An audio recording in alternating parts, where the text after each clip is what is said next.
الحبيب فؤاد سيسميس ونازور يشو تندكي ناردكي ذي اوتاوا غاتينو هذا نادي في كاساراك يصبح كي نحسا باز انت مزيغ تخدم دين المذن دي زاتولي ان اتولي دو بانتور يدسن تو غاتنا ديس هذا خدمه ساراك زوك فلك ماسيشو زول فلك رشيد يشو كتشيني تصيد ماشي تكتم زواغو تسد ديال كان وقيلا 2000 يوان ذاكين تسنة تاع دغوحا كي لاسوسياسيون لاكاواش في تينو فكاو كنا نقمض اساراكا شا دير لهم كساراكا كي شا تحكوا ذاك ديك اماس يشو زول فلاون مزيغ اوتاوا هول وسيرت سي المغرب السكرغ يونو لاتوليي تفاوتاين كاين دي شران مزيين إلها بزاف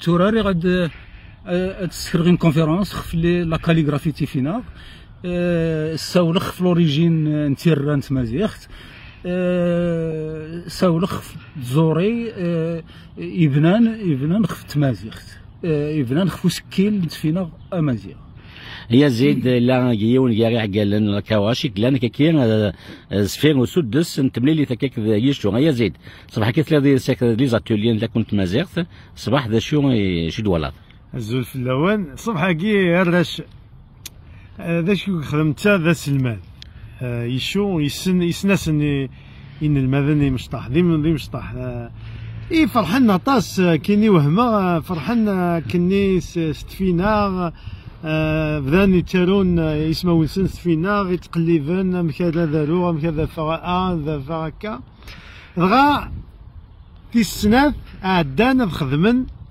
اسونوغ كي اسونوغ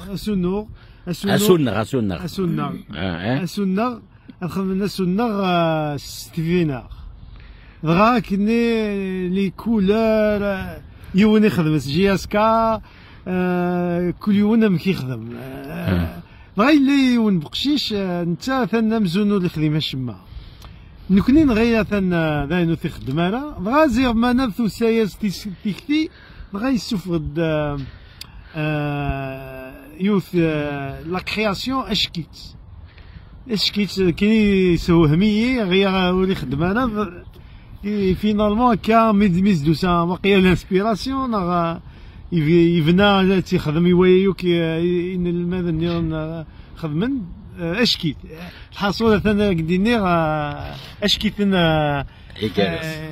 ان الماذا ناقي مشطح تدور على الماذا يشو كتشيني ذا نازور نتكلوث ذاك اللي غرافيست ستيفينار توصل مليح ماشي يعني تصون صغيره ذاك يشو ذا مارو يسعى كي تساري يزليسن يزليسن ثوغير تسوقيت نوبل معطوب له الناس تسوقيت انه جلدونا مزيان راه مشطوح لو بيتي برانس سانت اكزوبيري راه ثمازيغ نون لاطلاس دارني عطاس لي كونتي تاعنا كان ماس يشو هكا مي التسويق نقراوال معطوب له الناس il n'a pas été publié il est toujours sur papier chez moi et tout mais il a obtenu quand même le prix Mouloud Maamri en 86 en 96 en 96 oui هذه تيزوجو تيتبويض البريكي 96 توغيت السلاتينيت ناع السيفينا السلاتيني évidemment sinon j'aurais pas le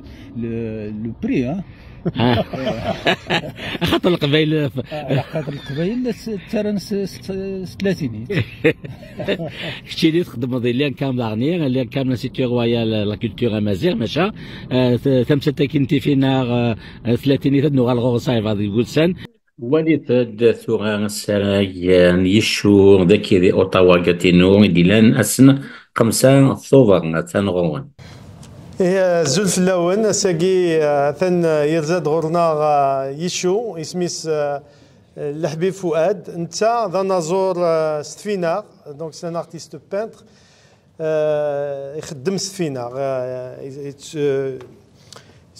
دونك انت يخدم طاس في تمازيغ ماشي كان وسونا يورا إدليسان يسوق إدليسان سوق غوبال معطوب دي 96 اي 96 كانك الراز المولود معمري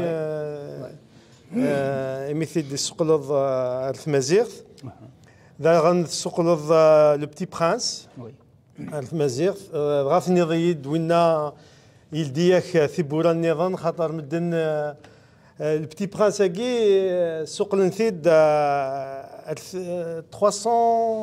352 langues. Et donc, le petit prince de Saint-Exupéry. Et Yeshua, il aide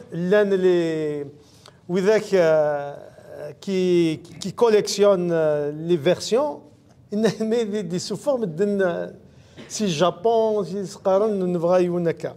Et va dîner Yeshua, il a donc il était éditeur de Thasron Armis Thifauth du Maroc. Il a été maintenant Sagi, Douagi Oul Noumahilins, Usunaragi Stvina. Et à ce garde, il me dit Stvina, Youssed Zik Ottawa Gatino, de 2001, إسناث لطوالينس فغادينا يثسنا ذاكي ميديوسا لوان اني يثسنا سكوسن نقيم ذي مدوكلو اذا غندا شو يخدم يدوكل ذي دو دوكيومونتير دو سينماتوغرافيك دو هوت كاليتي امزوالو ني سوفاج ني باربار يخدم يثوك لارتيست إنو فلورون فولون يدي تمساي دي تلفزيون ذاكي دونك ذا شو خدمن الدوكيومونتير نين يشو يساد الثمورث دو فلورون فولون بغا يسنعفاس ام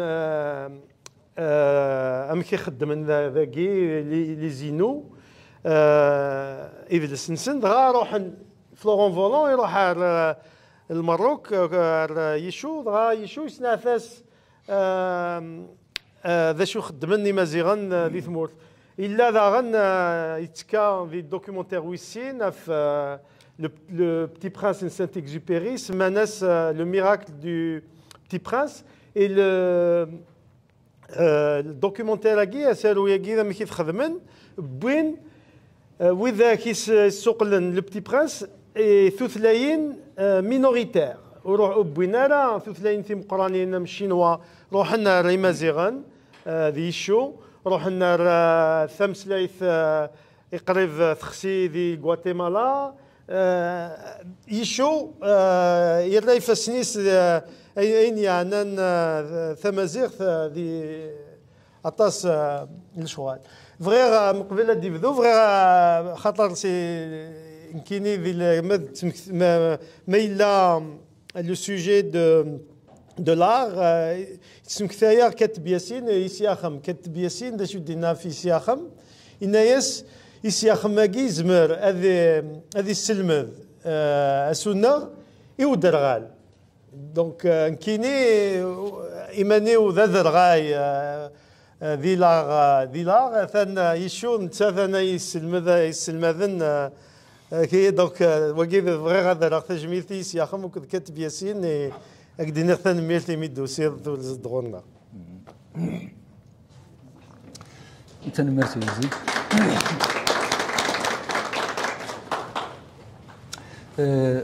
يوم زوارو تنمرت نون تنمرت نتي دوكلان نون يغران الدسغ داكي غورون تنميرت طاسي يمدانا تمغارين إلا نداكي وكراواكي تنميرتي يمدن اكو الا ندفر حريشاكي لا كونفيرونسين هذا نسولخ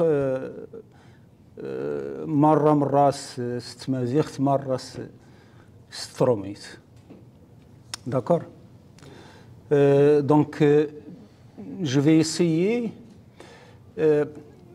à travers les expressions graphiques kamazigh, de trouver la relation de parenté entre ces expressions graphiques et la graphie Tifinagh.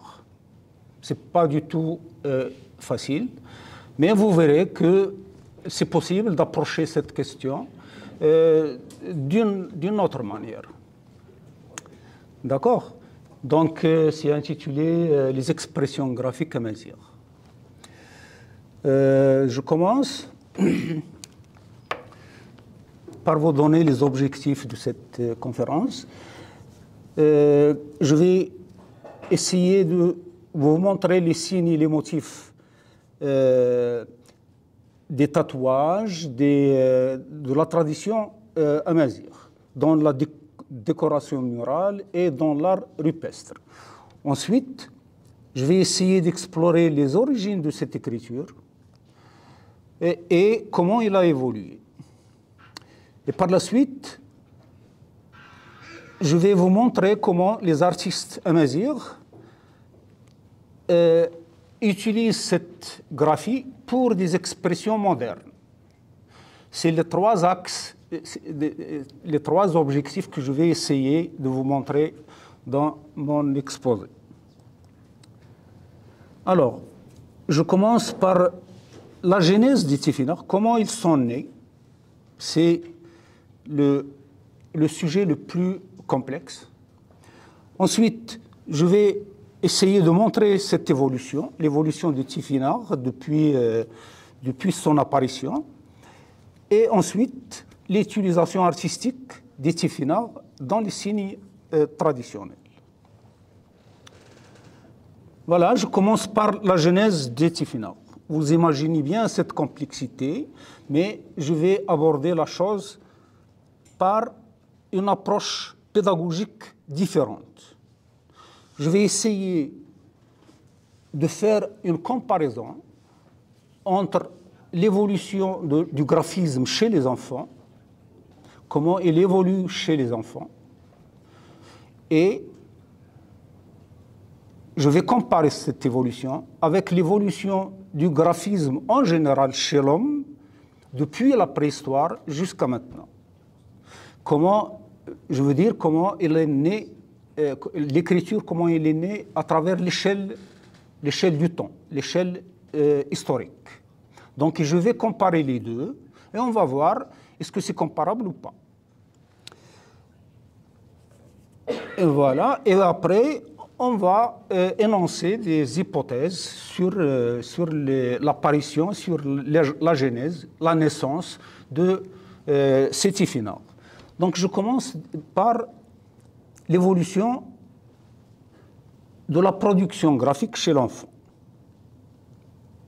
Vous le savez tous, nos enfants, dès la maternelle, ils commencent déjà à tenir un crayon et laisser des traces graphiques. Les premières traces graphiques laissées par les enfants ont apparemment aucun sens et on les appelle des gribouillages. Mais peut-être qu'ils ont un sens chez l'enfant. Hein. Mais pour nous, c'est des gribouillages qui n'ont pas beaucoup de sens. Ça, c'est les premières traces graphiques chez l'enfant. On va les comparer après, comment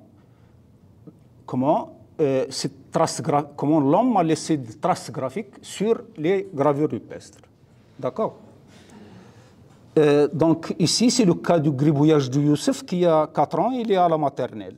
Vous voyez bien que c'est des formes non élaborées, hein, si on veut dire, mais qui laissent une trace, qui dit que moi, j'ai laissé une trace ici. Après, Youssef, après 4 mois, Youssef, je lui demande de dessiner sa maman. Il l'a dessinée comme vous le voyez. Et il m'a soufflé comme quoi c'est lui à côté. Donc, il a passé du gribouillage qui n'a pas de sens à une étape où il crée des symboles pour désigner une chose précise. Ça, c'est très important. Ce n'est plus du gribouillage pour lui, c'est un signe ou un symbole qui exprime une idée. C'est très important.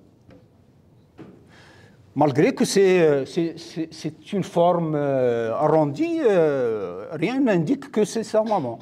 Mais pour lui, il m'a dit que c'est sa maman. Et c'est lui à côté. Très bien. Donc c'est le premier pas dans le symbolisme. Et vous savez très bien que le symbolisme, les symboles, ça sert à communiquer. D'accord? Tous les symboles sont nés pour ça, pour dire quelque chose. Après, les enfants commencent à écrire à l'âge avant l'école. Ils commencent déjà à écrire. Dans mes travaux avec les enfants, j'ai demandé à Hassan de recopier la lettre Z. Vous voyez bien qu'il a inversé le sens de l'arc supérieur.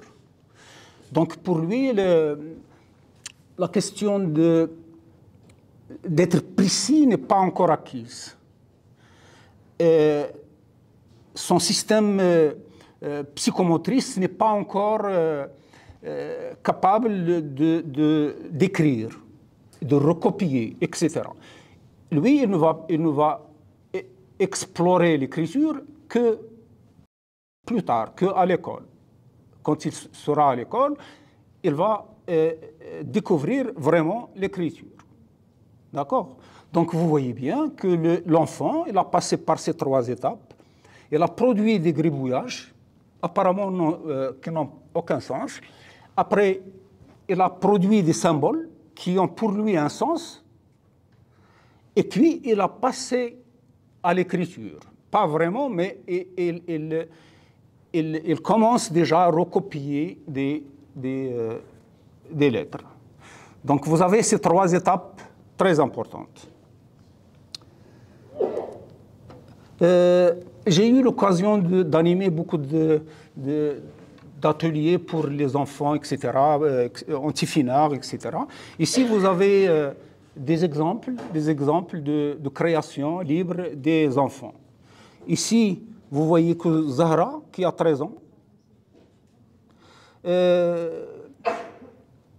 a appliqué comme il peut l'écriture, mais il peut ajouter des choses qui ne sont pas parmi l'écriture de Tifinagh. Il n'est pas encore, malgré qu'il a un âge un peu avancé, mais il vient de découvrir Tifinagh. Donc, il commence à découvrir Tifinagh. Ça veut dire, pour nous, il va passer par toutes les étapes qu'on a citées. C'est pareil pour les adultes. Un adulte qui n'est pas scolarisé, si on veut lui montrer comment écrire, etc., un analphabète, il va passer lui aussi par les 3 étapes. Donc l'apprentissage de l'écriture, il ne dépend pas de l'âge. C'est la même pour... il doit passer par ces 3 étapes qu'on a citées. Voilà. Alors, vous voyez qu'une personne âgée, qui est analphabète, elle va écrire Takhzrant ici. Elle, au lieu d'écrire là, au lieu de marquer la petite barre en haut, elle la marque en bas. Donc c'est comme un enfant, alors qu'il a 85 ans au plus. D'accord? Bon, ici encore, Myriam qui a 10 ans, elle a trouvé des astuces là pour différencier entre le R, le rond, anti-finard, et le A. Donc pour elle, ici, elle s'appelle Myriam. Elle a marqué le A comme le R, mais elle a noirci le A pour le différencier. Donc là, c'est des astuces des enfants pour régler des problèmes d'écriture. D'accord? On peut déjà conclure quelque part que la trace graphique se transforme en signe abstrait, comme on l'a vu chez l'enfant, le premier enfant, Youssef. Et le signe abstrait se développe et se diversifie selon les besoins de communication. On va le voir chez l'homme après, chez l'homme durant son histoire. Et que l'épanouissement et la production graphique dépendent de l'apprentissage et ne dépendent pas de l'âge. Chaque individu peut apprendre, qu'il soit petit ou grand, peut apprendre et doit passer par les 3 étapes: gribouillage, signe et écriture. Bon, maintenant on va voir comment cette production graphique a évolué dans une échelle plus grande, celle de l'histoire de l'humanité. Alors, partout dans l'Afrique du Nord, l'homme préhistorique a laissé des traces qu'on peut reconnaître et des traces qu'on peut considérer comme des traces de passage d'un humain quelque part. Il a laissé une trace. C'est en général des bergers, artistes, qui produisent ces gravures. Donc, on a ici des gravures rupestres à Tizi Ouzou au Haut Atlas, et on a par là des gravures rupestres à Tizi Ouzou, toujours en Haut Atlas. J'ai relevé dans ces gravures-là quelques traces graphiques qui n'ont apparemment aucun sens et qui ne sont pas alignées comme ça. Hein. Remarquez, c'est moi qui les a relevées et les a alignées. Vous le voyez bien, c'est un exemple de traces graphiques qui ne sont pas des écritures et qui ne sont pas des dessins. Mais ça nous permet de connaître qu'un humain a touché cette dalle et l'a gravée. Donc, moi, je les considère comme étant des traces graphiques que j'ai qualifiées de gribouillage chez l'enfant. Donc, c'est les premières traces graphiques de l'homme. D'accord? Quelle période? Oh, ça, je parle d'avant le néolithique, hein, 1200, etc., avant Jésus-Christ. C'est très, très ancien. Bon, après on remarque que ces graphiques-là, ces traces graphiques, se sont perfectionnées.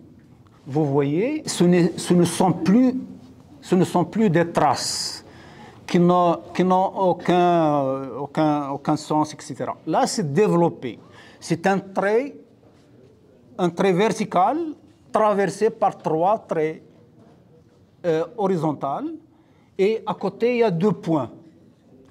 Donc, on a passé à une étape de symbolisme. Là, c'est un symbole. Pourquoi? Pourquoi? Parce que ce symbole, il se répète un peu partout dans les dalles d'une seule montagne ou des montagnes différentes. Qu'est-ce qu'il veut dire? Il veut dire que c'est un signe qui marque peut-être le territoire, peut-être la tribu, donc c'est un signe de communication. Ce n'est plus un signe normal. Hein? Donc c'est un symbolisme. Et ces symboles-là, ils sont nombreux, ils sont différents, et ils se répètent d'une région à une autre. Vous allez voir d'autres exemples. Là, c'est un B, c'est comme un B qui se répète. Il y en a beaucoup. Hein? Et c'est des signes. Là, c'est un croissant qui se répète aussi. Là, c'est des spirales qu'on peut trouver un peu partout dans les montagnes. Et là, j'ai relevé ces ces symboles-là. Ce n'est pas, encore une fois, aligné comme ça. Hein. C'est des symboles que j'ai relevés. Vous voyez bien que c'est des symboles qui sont élaborés, qui veut dire quelque chose, qui veut communiquer quelque chose. Et c'est des symboles que l'homme a utilisés pour marquer son territoire, pour marquer ses bêtes, pour marquer ses... Donc, ils ont un rôle de communication. C'est comme pour l'enfant. Il a passé du gribouillage au symbolisme. Mais l'échelle du temps, elle est plus grande ici. Pour que l'homme passe de la trace graphique au symbolisme, il lui a fallu beaucoup de milliers d'années. Hein. D'accord? Et puis, ces motifs, ces symboles, ils se sont développés dans l'artisanat, partout. Hein. Donc, on trouve dans les tatouages, dans le tissage, etc. etc. C'est immense comme répertoire graphique. On les retrouve et c'est presque les mêmes. Pour les tatouages, par exemple, vous voyez bien qu'avec un point et avec une barre, un seul trait, on peut produire des centaines et des centaines de figures. Et c'est avec ça que le graphisme s'est développé. Il s'est développé sur des supports qui sont éphémères, comme le tatouage, par exemple, comme sur la poterie. Mais il y a aussi des supports qui sont permanents, comme la pierre. Ils ont gravé ça sur la pierre. Donc, on assiste à un développement immense de graphisme, si je puis dire, traditionnel. Utilisé de toute manière, utilisé aussi pour communiquer. Vous savez bien que le tatouage, par exemple, chez nous, hein, autrefois, les femmes elles se tatouaient différemment selon leur tribu. Dès que tu vois le tatouage d'une femme, tu imagines bien de quelle tribu il est. Hein. Ce n'est pas seulement pour se faire belle, c'est aussi pour communiquer avec les autres. Donc, c'est des signes de communication. C'est la même chose pour, par exemple, les signes qu'on met sur les bêtes. Ici, il est basé, par exemple, sur un rang. Et un rang peut avoir un point à l'intérieur, une barre à l'intérieur, etc. Comme les tifinards d'aujourd'hui, hein, c'est la même chose. Et ces signes-là, je ne sais pas comment appeler ce verbe-là, qui, avec du feu, avec une barre, un fer, tu graves ça sur la peau d'un animal pour montrer aux autres que c'est le mien. Donc, c'est une communication. Hein. Et on a utilisé ces symboles partout en Afrique du Nord. Voilà. Et c'est la même chose pour un triangle qu'on a utilisé partout dans nos tapis, sur nos poteries, etc., etc. Et puis, par exemple, sur les façades des murs chez nous au Maroc, c'est toute une décoration murale avec ces signes. Je les ai relevés ici. Vous voyez bien qu'on n'est pas très très loin des tifinards. Hein. Et on les retrouve sur des façades des bâtiments, des kasbahs. C'est des kasbahs construites en pisé, en terre, et décorées comme ça. Hein. Vous pouvez voir ça dans des images à Ouarzazate, à Tinghir, à Tinjdad, tout le sud-est. C'est des bâtiments très, très décorés. Mais c'est toujours des signes qu'on retrouve partout. Hein. Là, c'est un village, une maison kabyle qui est décorée aussi.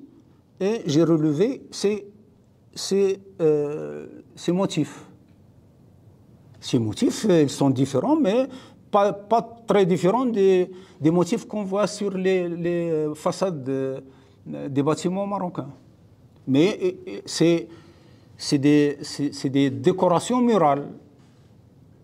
Donc vous voyez bien que l'homme nord-africain, il a produit un immense répertoire de signes qu'il a utilisés dans son artisanat et dans sa vie quotidienne pour communiquer, etc., etc. C'est déjà l'ébauche, la naissance d'un alphabet. Déjà. Je vais vous montrer comment. C'est les mêmes signes qu'on voit sur les tapis, sur les... voilà, c'est un exemple qu'on a relevé sur les tapis. Ici, c'est les tapis du Haut Atlas. Ensuite, sur les plafonds et sur les bijoux.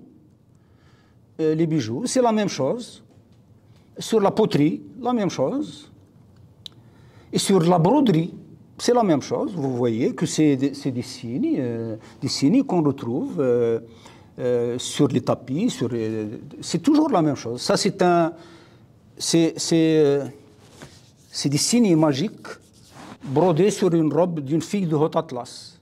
Et il a utilisé des signes qu'on a utilisés déjà un peu partout, sur les tapis, etc. Bon. On assiste donc à une production d'une grande diversité de motifs et de symboles dans les gravures rupestres, dans l'artisanat traditionnel. C'est un répertoire graphique essentiel, inscrit sur divers supports, qu'il soit un support permanent ou un support temporaire. Tous les supports qui sont temporaires ont disparu. Les tapis, les poteries, etc., etc., etc. Il ne reste que les tatouages aussi. Hein. Une femme qui porte des tatouages, lorsqu'il est décédé, elle porte avec elle. Donc, c'est tous les anciens symboles et signes qu'ils ont produits sur des supports qui sont éphémères, ont disparu. D'accord? Mais ceux qui ils ont gravé sur les pierres, on les voit toujours. Bon, à un certain moment, c'est toujours pendant le néolithique, hein, à un certain moment apparaissent des signes qui rappellent les signes de l'art traditionnel, etc., mais qui ne sont plus isolés et seuls. Non, maintenant on assiste à des mots.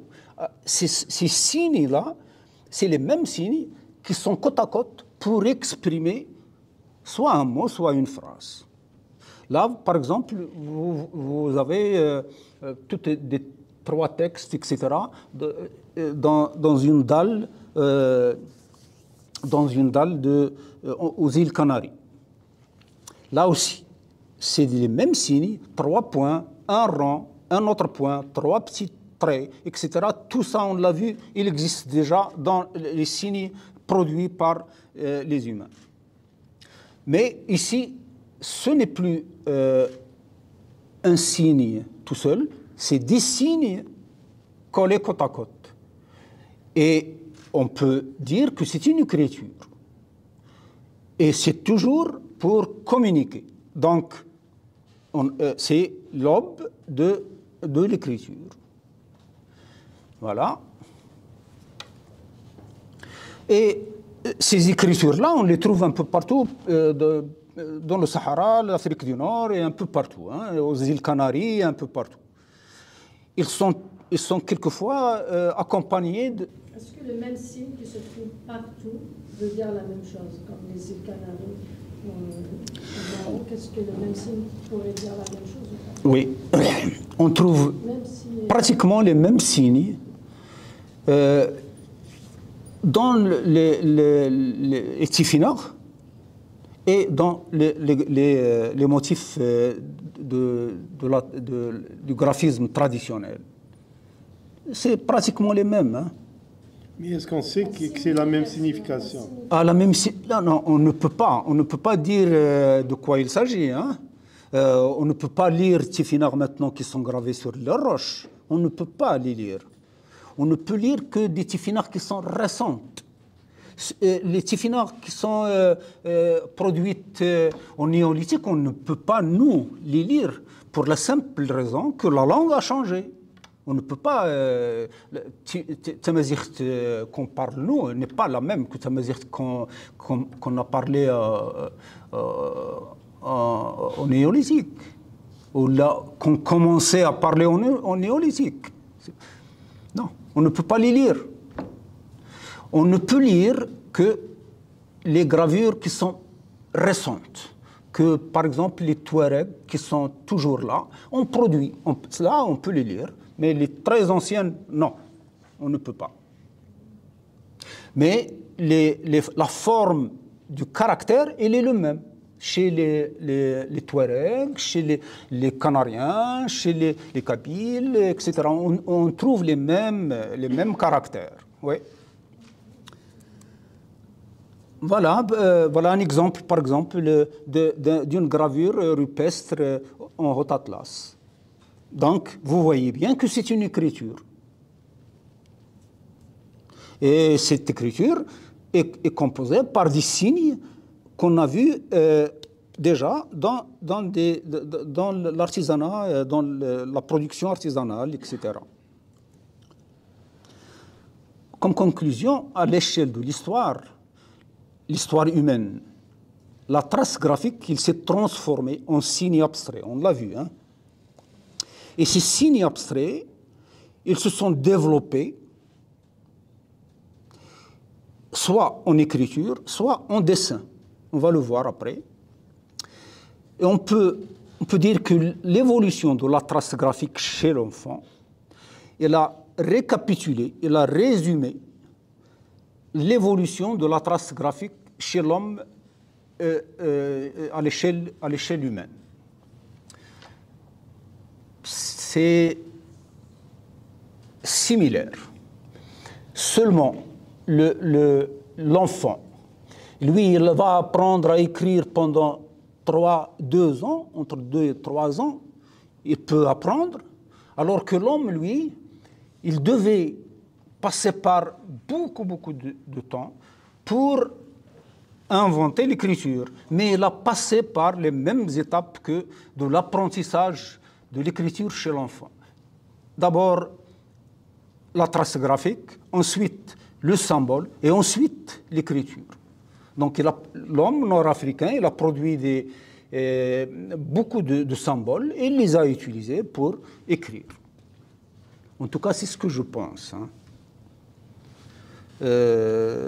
C'est toujours des hypothèses. Mais ils sont appuyés, comme vous allez le voir, par des spécialistes, par les linguistes, etc. Hein. Isho, Oui. Ici au Canada, en français, on prend l'habitude de ne pas utiliser l'homme avec grand H pour désigner les hommes et les femmes. On dit l'humain, on dit... L'humain, d'accord. Donc on ne fait pas comme les Français. D'accord, oui. Excusez-moi, c'est l'humain. L'humain, hein. Moi, j'utilise le H. Non, le H, oui. Nous, on a enlevé comme les Français font. D'accord, oui. Voilà une hypothèse maintenant. Une hypothèse sur la naissance des tifinagh, c'est la trace graphique qui s'est évoluée en signes et symboles et qui s'est évoluée en écriture, dans l'axe du temps. Il a fallu 1000 ans pour inventer l'écriture. Bon, maintenant je passe à l'étymologie du Tifinagh. Avant, on disait Tifinagh, c'est notre trouvaille, Tifi Nagh, alors qu'il n'a rien à trouver. Hein. On ne les a pas trouvés, on les a, avec le temps, construits. C'est pas quelque chose de trouvaille, hein. On ne les a pas trouvés. Et il y a ceux qui disent que Tifinagh vient de Tafniq, Tifniqin, qui veut dire les Phéniciennes. C'est pas vrai. Les Tifinagh, ils ont emprunté quelques signes aux Phéniciens, mais ils n'ont pas copié toutes les lettres du Phénicien. C'est pas vrai. Hein. L'étymologie la plus proche de la réalité, c'est que les Touaregs appellent Tifinagh, les appellent les épitaphes, les écritures sur les tombeaux des décédés. Et le verbe fnagh veut dire écrire. Donc Tifinagh, c'est les écritures, tout simplement. Ils n'ont rien de phénicienne ni de trouvailles.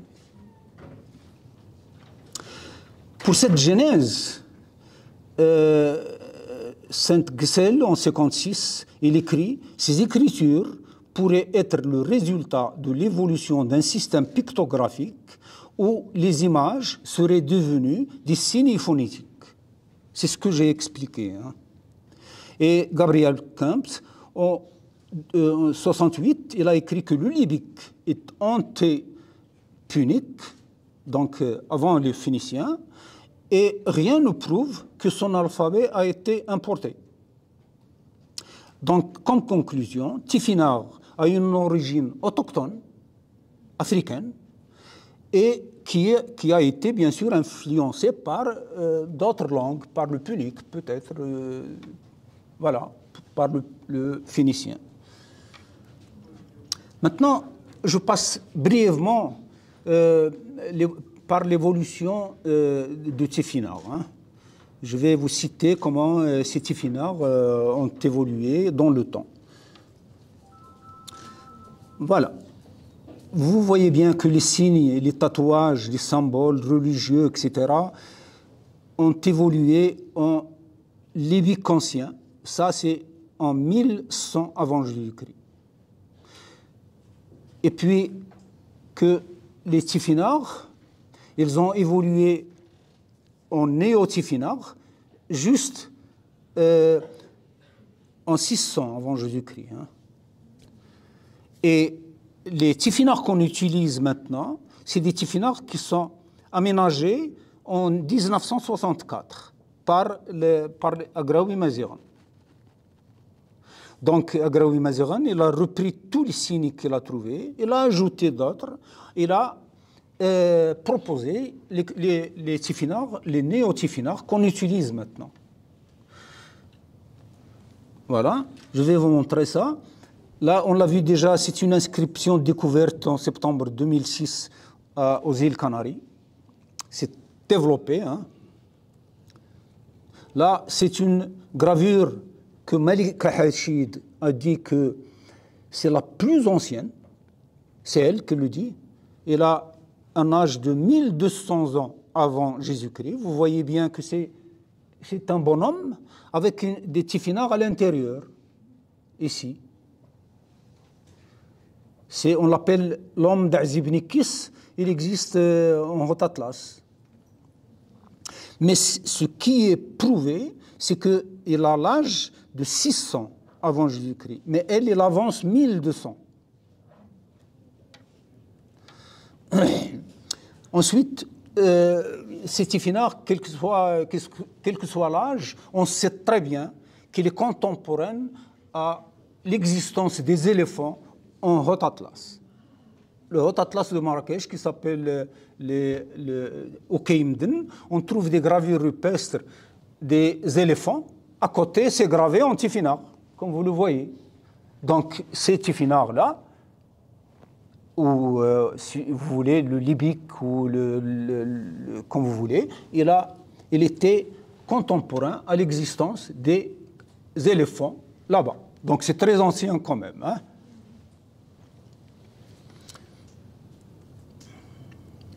La même chose à Figuig. C'est des sortes de gazelles qui n'existent plus là-bas. On sait très bien que Tifinagh sont contemporaines des gazelles, des sortes de gazelles. Hein. Et donc, ces Tifinagh-là, on les trouve partout. Ils s'écrivent en général de haut en bas. C'est la règle générale. Mais on peut les trouver écrites de gauche à droite ou de droite à gauche, etc., horizontalement. Et on peut les lire dans tous les sens. Pas lire, hein. En tout cas, on peut dire qu'ils peuvent se lire en haut d'en bas ou là en bas d'en haut, hein, ce qu'on dit. Mais ce qui est sûr, et ce qu'on a pu lire, c'est une épitaphe dédicace à un roi berbère, Massinissa, qui date de 138 avant Jésus-Christ. Alors là, c'est une épitaphe en double langue, donc traduite en libyque et en punique. Et c'est la seule que les spécialistes ont utilisée pour retrouver le sens le sens phonétique des signes.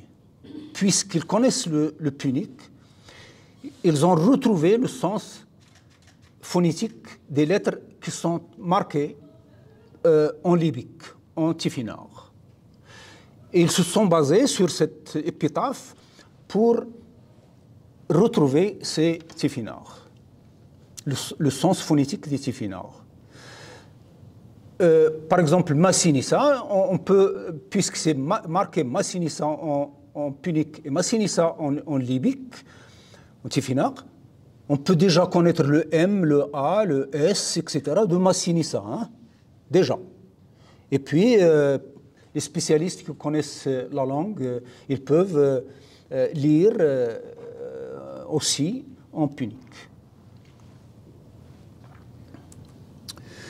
Ces Tifinagh-là, après le règne de Massinissa, ils ont disparu partout au nord de l'Afrique. Il ne reste que les Touaregs qui ont continué à les utiliser, mais toujours sur des supports éphémères. La mère, là-bas, elle apprend à ses enfants comment écrire Tifinagh, mais sur le sable. Les seuls et qui existent chez une association nationale biblique d'Écosse et qui date de 1950. D'une part, donc c'est de l'évangile traduit en tamashaq qu'on trouve sur du papier, sur un support permanent. Et aussi la traduction du Petit Prince, c'est toujours en 1950. Vous voyez bien que c'est pendant le colonialisme, etc. Et de Saint-Exupéry. Et c'est toujours en touareg. C'est les deux anciens écrits en Tifinagh qu'on retrouve sur un support papier. Partout ailleurs, c'est sur du support gravé sur la pierre. Mais sur le papier, il n'y a que ces deux-là. Jusqu'à l'arrivée de l'Académie berbère en 1964, qu'on a commencé à diffuser des papiers en Tifinagh, etc. Donc pendant ce temps, les Tifinagh ont disparu en usage des Berbères en Afrique du Nord. Peut-être c'est par la concurrence des autres graphies, arabes, latines, etc. Mais ce qu'on connaît, c'est que il n'y avait pas de reste de Sitifina en usage. Hein. Mais la langue, elle est toujours là. Hein. Les seuls aussi, c'est des petites lettres que les prisonniers touaregs écrivaient sur des bouts de papier et envoyaient à Charles de Foucault là-bas à Tamanrasset. Ça y est. Et puis, comme j'ai dit, Agraoui Mazir en 1964, il a diffusé des leçons de Tamazight en 1964. Nous, on les a eues bien après, en 70-75 au Maroc. Hein. Donc, c'était des revues qui se donnent de main en main, etc., etc. Donc, c'était pour nous la naissance des écritures amazighes. On ne savait pas les gravures rupestres ni rien d'autre. Voilà, c'est comme ça qu'il a évolué. Et puis, au Maroc, on a créé une machine à écrire en tifinagh. On l'a utilisée pour éditer une revue amazigh.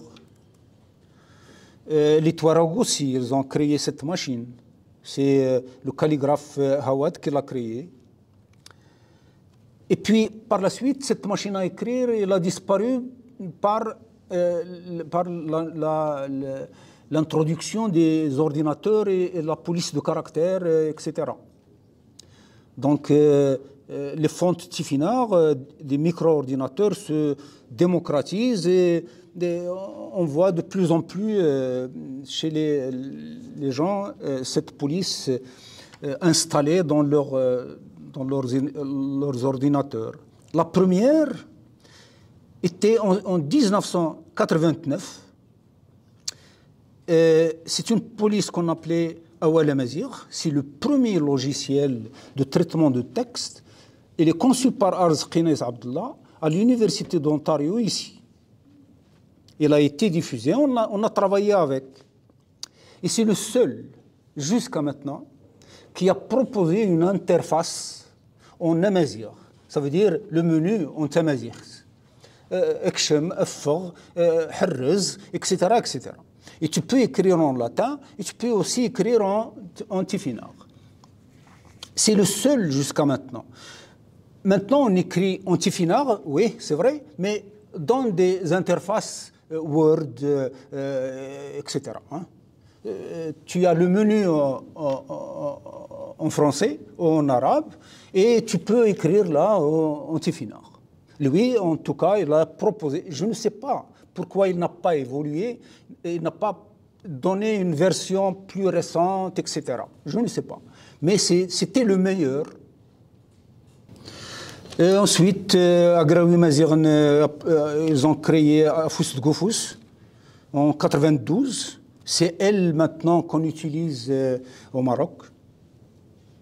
Et en Algérie aussi, hein, c'est la même chose, peut-être, oui. Les Touaregs aussi, ils ont créé leur police. Et c'est avec ces polices qu'on a travaillé des journaux, des revues, etc. Et on les a utilisés aussi pour orner et pour des calligraphies, pour des livres, etc. Jusqu'à 1994. En 1994, l'INALCO, avec Salim Chaker, ils ont essayé de standardiser cette police de caractère. Ils ont essayé. Et donc, eux, ils ont estimé que les lettres ou les graphies, la police de caractère utilisée par Afous de Goufous et créée par l'Académie berbère n'était pas conforme au graphisme ancien de tifinagh. Parce que Agraoui Mazirn, il a éliminé toutes les lettres formées par des points et par des traits, comme ça. Ils ont estimé que ce n'est pas pratique, etc., d'écrire avec des points, avec etc. Donc, ils ont changé ces caractères libyques en nouveaux caractères. C'est des caractères qu'ils ont créés eux-mêmes. À l'INALCO, ils ont repris les lettres anciennes du libyque. Et donc, ils ont remplacé ceux qui ont été créés par l'Académie berbère. Et ils ont proposé une police de caractère conçue par Yanis Haralambous. Je ne sais pas est-ce que c'est un Canadien ou un Français, mais qu'on a utilisé. On a utilisé, mais elle n'a pas été beaucoup diffusée, comme celle de Agraoui Mazirn. Et pour le moment, c'est celle de Agraoui Mazirn qui s'impose partout, malgré que la remarque de l'INALCO était de ne pas créer de forme, il faut récupérer les anciennes formes. Mais il continue aussi à être utilisé par certains. Hein. Voilà, et c'est la graphie de Agraoui Mazirn que l'IRCAM, l'Institut royal de la culture amazigha au Maroc, qui utilise maintenant dans les écoles. Ce n'est pas celle standardisée par l'INALCO. Ici, je ne vais pas vous raconter toute la série des lettres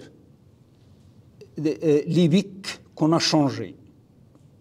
Ce n'est pas la peine. Mais vous savez bien que le Tifinagh ancien, il s'écrit, plusieurs, 6 je crois, s'écrivent seulement en points. 1 point, 2 points, 3, 4. 4 sous forme de carré, 4 sous forme de carré avec un point à l'intérieur. Ensuite, 1 barre, 2 barres, 3 barres, 4 barres. Tout ça, on l'a éliminé. Et on a créé d'autres lettres, en 64. D'accord? Et c'est les lettres qu'on a créées, qu'on a gardées maintenant. Hein. Et donc, on a créé des claviers qu'on utilise pour le moment. Et on a même maintenant une version Unicode avec laquelle on peut afficher les pages web et tout. Donc, cette version-là de l'Unicode, elle a quand même repris les signes touareg. Hein. Ils sont codés aussi dans ce système Unicode. On n'a pas codé seulement les caractères de Agraoui Mazirn. Ils ont codé tous les caractères utilisés par les Touaregs ou par les Africains du Nord. Et cette version-là, Unicode, elle a été codée en 2004. Et c'est avec laquelle, maintenant, qu'on enseigne au Maroc. C'est celle qu'on utilise dans les manuels scolaires et dans les journaux aussi. Là, je voulais vous montrer des exemples d'écriture des élèves en Tifinagh, etc. Mais bon, je passe sans tarder sur ces manuscrits, hein, sur ces écritures manuscrites, mais qu'on peut écrire à la main selon cette règle-là d'en haut en bas et de gauche à droite. C'est ce que j'apprends aux élèves dans les ateliers. lorsqu'on écrit manuscrit, le Tifinagh manuscrit, il y a des règles pour attacher les lettres une après l'autre. Comme le Z ici, comme les autres lettres. Bon, alors, beaucoup d'artistes en Afrique du Nord ont utilisé cette graphie-là pour produire leurs œuvres. Donc, ils l'ont utilisé un peu partout. Mais ce n'est pas seulement les contemporains. C'est toujours, depuis très longtemps, qu'on a utilisé ces caractères. Bon, on commence déjà par ce qui est production sur les gravures. C'est des gravures. Par exemple, ici, au Haut-Atlas, on ne le voit pas très bien. C'est une production schématique d'un soleil, et d'après ce qu'on dit, c'est une roue solaire qu'on vénérait, etc. Donc, on a commencé par dessiner des choses qui sont abstraites. Et puis, par la suite, on a dessiné aussi des choses figuratives, des girafes, des gazelles, tout, hein, avec des précisions pas possibles. Hein, c'est des vrais artistes. Hein, des perspectives, etc.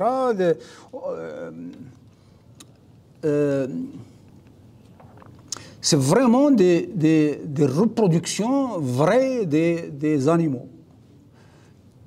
Des vaches, des hippopotames, etc. Mais aussi, on a produit des choses qui sont totalement figuratives. Là-bas, c'est des formes et des couleurs. Et des couleurs, toujours, c'est des couleurs de terre qu'on puisait dans les terres à côté, etc.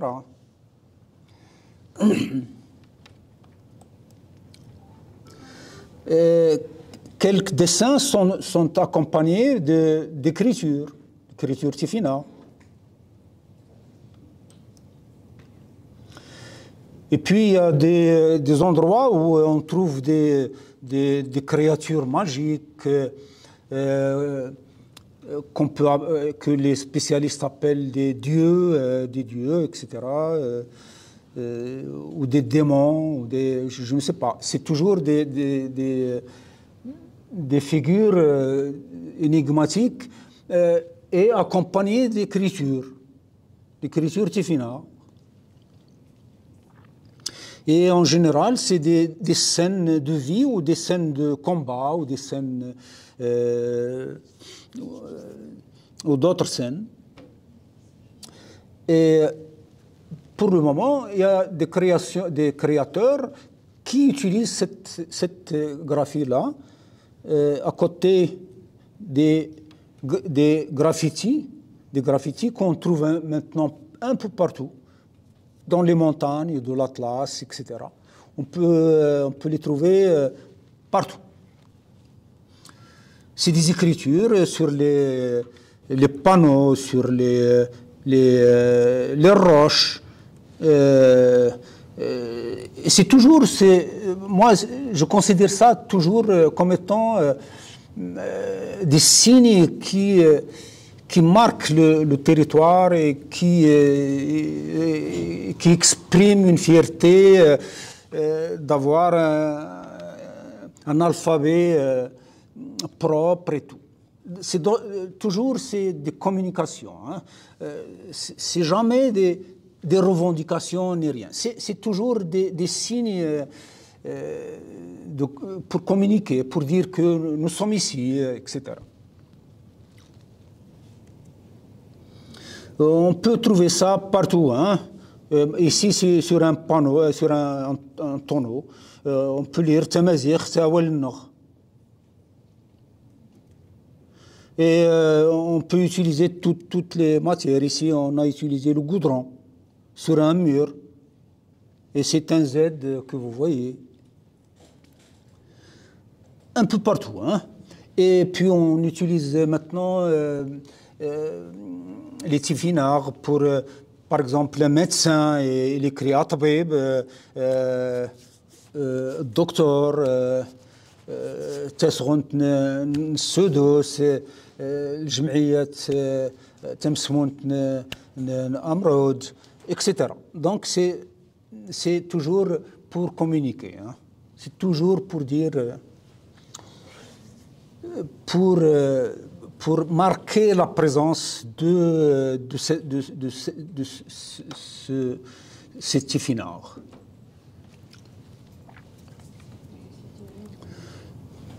Et maintenant, elle a été récupérée carrément par l'État. Maintenant, toutes les pancartes, toutes les enseignes, et tout, partout dans les autoroutes et partout, tu trouves en caractère arabe, en caractère tifina et en caractère tamazigh, caractère tifina.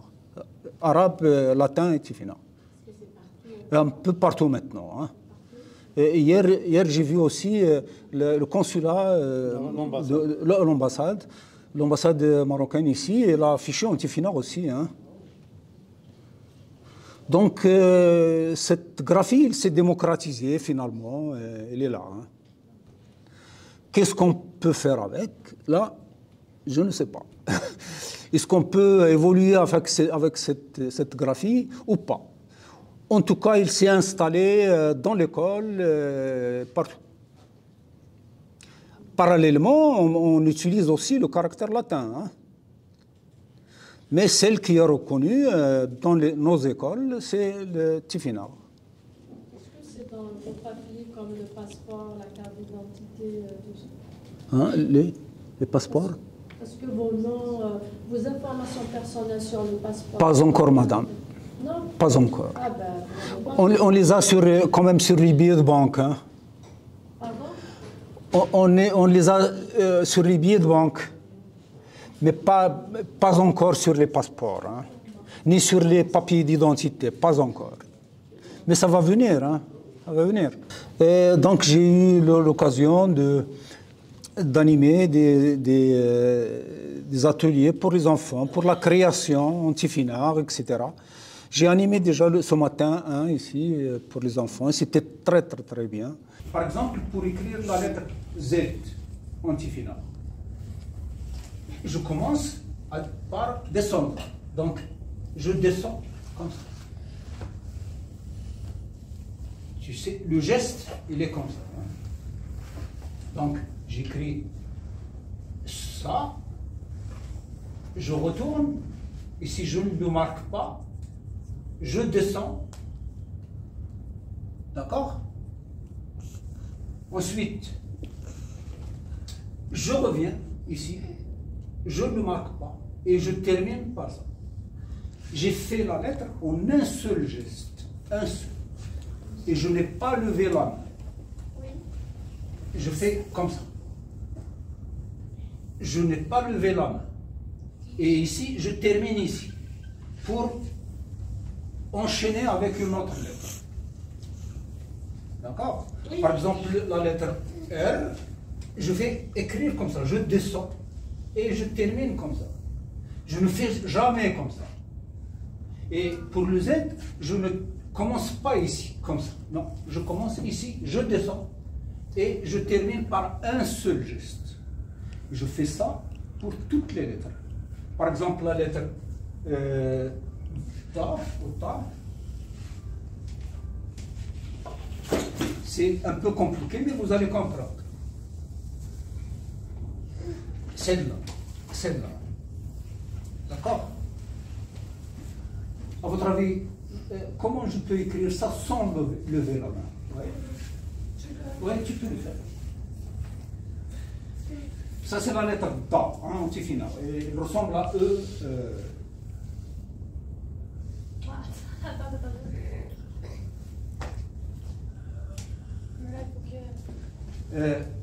Voilà. Vous allez voir, je commence par ça. Je vais de gauche à droite. C'est un cas particulier. Je fais comme ça, comme ça, comme ça et comme ça. Comme le E minuscule. Le E minuscule, je le commence comme ça. La même chose pour la lettre ici. Je fais d'abord ces barres. Je ne marque pas ici, mais le sens, je le garde. Je termine comme ça. Donc c'est ici où je commence. Pour toutes les lettres, il faut chercher comment on peut les marquer sans lever la main, dans un seul geste. Et là, vous pouvez chercher ça. Et les enfants, ils se comprennent très bien, et ils appliquent et tout. Hein. Et ils aiment bien ça. Hein. C'est parce que c'est une récupération, c'est bon. C'est beau. Et donc, ils ont créé beaucoup de choses comme ça, comme vous le voyez. Hein. C'est des créations à base de Tifinagh. Et même des gens âgés, dès qu'on leur montre les symboles, l'écriture Tifinagh, etc., ils commencent à produire des œuvres en Tifinagh. Et en symbole amazigh, basés sur les motifs traditionnels, etc. Donc de ce côté artistique, ça marche très bien. Hein. Voilà, c'est toujours des enfants. Mais ici, c'est des artistes comme Husti, par exemple. Il utilise aussi les Tifinagh pour créer des choses comme ça. Là, c'est Louazani, là, c'est Malika. Et ensuite, il y a les autres. J'ai publié un guide d'artistes plasticiens au Maroc qui ont utilisé ces signes-là, ces signes et ces motifs. Il y en a plus de 25, un peu plus, moins de 30, qui ont utilisé seulement ça pour leur création artistique. Donc c'est une naissance d'un courant artistique nouveau. Et ce n'est pas seulement au Maroc. Hein. Là, c'est un artiste marocain, oui, mais là, c'est un artiste algérien, Aqbo, il s'appelle Arzqi, et lui aussi, c'est la même chose. Hein. Là, c'est un artiste libyen, Azwara, et c'est relevé dans des revues libyennes à l'époque. Vous voyez bien que c'est un Z de Tifinagh il lui a donné une forme humaine et il a orné ça avec des Tifinagh. Là, c'est un Touareg Hawad, un poète qui est connu par ses furigraphies. Ce sont des furigraphies basées sur Tifinagh. Donc, partout en Afrique du Nord, il y a naissance de ces artistes qui utilisent ce patrimoine, ce répertoire graphique comme base de leur création. Voilà. J'ai fini. Merci beaucoup pour votre attention.